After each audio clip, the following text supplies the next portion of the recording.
Oi. Ja tässä erittäin iso virhe, vähintään se 0,3 kun ottaa kädellä tukea. Tosi harmillinen tähän alkuun.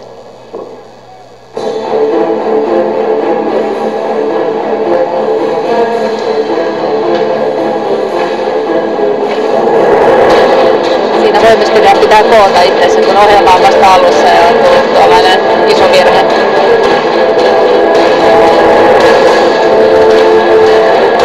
Myös tällä joukkueella on elokuvamusiikkia ja tämä musiikki on elokuvasta Batman.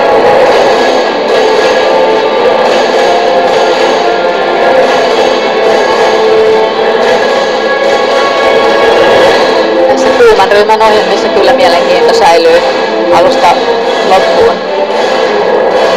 Ei tule semmoisia notkahduksia.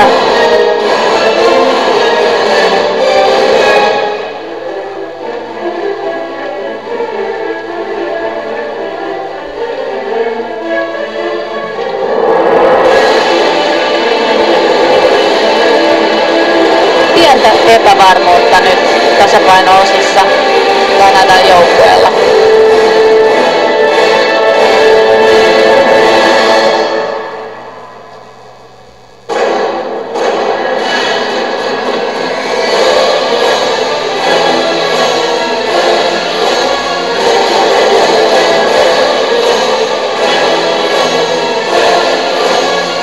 Parhaat joukkueet eivät tee enää näitä perusliikkeitä, vaan tähän sommitelmaan ja aiheisiin muokattuja sarjoja.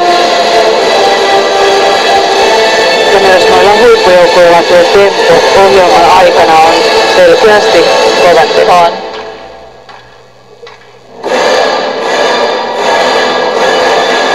Siinä myös pieni huolimattomuus tuolta heiton alastulosta.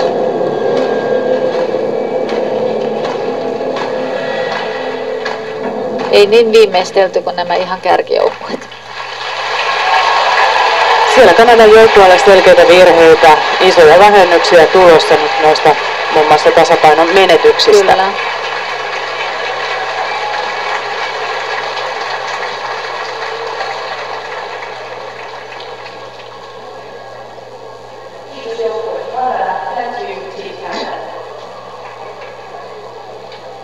Tilanne siis kilpailussa se, että Venäjän Marona johtaa pisteen 18-90.